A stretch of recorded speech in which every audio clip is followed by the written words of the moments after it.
بسم اللہ الرحمن الرحیم۔ السلام علیکم۔ قارون حضرت موسیٰ علیہ السلام کے چچا یسہر کا بیٹا تھا۔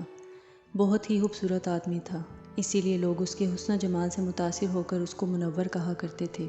اس کے ساتھ ساتھ اس میں یہ کمال بھی تھا کہ وہ بنی اسرائیل میں توریت کا بہت بڑا عالم تھا، بہت ہی ملنسار و با اخلاق انسان تھا، اور لوگ اس کا بہت ہی ادب و احترام کرتے تھے۔ لیکن بے شمار دولت اس کے ہاتھ میں آتے ہی اس کے حالات میں ایک دم تغیر پیدا ہو گیا، اور سامری کی طرح منافق ہو کر حضرت موسیٰ علیہ السلام کا بہت بڑا دشمن ہو گیا، اور اعلیٰ درجے کا متکبر اور مغرور ہو گیا۔ جب زکوٰۃ کا حکم نازل ہوا تو اس نے حضرت موسیٰ علیہ السلام کے روبرو یہ عہد کیا کہ وہ اپنے تمام مالوں میں سے 1000واں حصہ زکوٰۃ نکالے گا، مگر جب اس نے مالوں کا حساب لگایا تو ایک بہت بڑی رقم زکوٰۃ کی نکلی۔ یہ دیکھ کر اس پر ایک دم حرص و بخل کا بھوت سوار ہو گیا، اور نہ صرف زکوٰۃ کا منکر ہو گیا بلکہ عام طور پر بنی اسرائیل کو بہکانے لگا کہ حضرت موسیٰ علیہ السلام اس بہانے تمہارے مالوں کو لے لینا چاہتے ہیں۔ یہاں تک کہ حضرت موسیٰ علیہ السلام سے لوگوں کو برگشتہ کرنے کے لیے اس خبیث نے یہ گندی اور گھناؤنی چال چلی کہ ایک عورت کو بہت زیادہ مال و دولت دے کر آمادہ کر لیا کہ وہ آپ علیہ السلام پر بدکاری کا الزام لگائے۔ چنانچہ اس وقت جب کہ حضرت موسیٰ علیہ السلام وعظ فرما رہے تھے، قارون نے آپ علیہ السلام کو ٹوکا کہ فلانی عورت سے آپ علیہ السلام نے بدکاری کی ہے۔ حضرت موسیٰ علیہ السلام نے فرمایا کہ اس عورت کو میرے سامنے لاؤ۔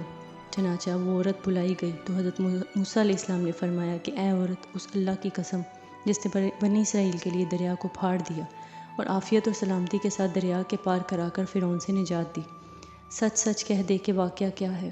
حضرت موسیٰ علیہ السلام کے جلال سے عورت سہم کر کانپنے لگی، اور اس نے مجمع عام میں صاف صاف کہہ دیا کہ اے اللہ عز و جل کے نبی، مجھ کو قارون نے کثیر دولت دے کر آپ علیہ السلام پر بہتان لگانے کے لیے آمادہ کیا ہے۔ اس وقت حضرت موسیٰ علیہ السلام آپ دیدہ ہو کر سجدہ شکر میں گر پڑے، اور بحالت سجدہ آپ علیہ السلام نے یہ دعا مانگی کہ یا اللہ، قارون پر اپنا قہر و عذاب نازل فرما دے۔ پھر آپ نے مجمع سے فرمایا کہ جو قارون کا ساتھی ہو وہ قارون کے ساتھ ٹھہرا رہے، اور جو میرا ساتھی ہو وہ قارون سے جدا ہو جائے۔ چنانچہ 2 خبیثوں کے سوا تمام بنی اسرائیل قارون سے الگ ہو گئے۔ پھر جب حضرت موسیٰ علیہ السلام نے زمین کو حکم دیا کہ اے زمین تو اس کو پکڑ لے، تو قارون ایک دم گھٹنوں تک زمین میں دھنس گیا۔ پھر آپ علیہ السلام نے دوبارہ زمین سے یہی فرمایا تو وہ کمر تک زمین میں دھنس گیا۔ یہ دیکھ کر قارون رونے اور بلبلانے لگا اور قرابت اور رشتہ داری کا واسطہ دینے لگا، مگر آپ علیہ السلام نے کوئی التفات نہ فرمایا، یہاں تک کہ وہ بالکل زمین میں دھنس گیا۔ 2 منحوس آدمی جو قارون کے ساتھ ہوئے تھے لوگوں سے کہنے لگے کہ حضرت موسیٰ علیہ السلام نے قارون کو اس لیے دھنسا دیا تاکہ قارون کے مکان اور اس کے خزانوں پر خود قبضہ کر لے۔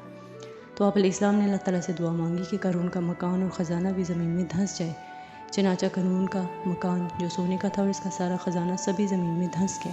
بہت شکریہ۔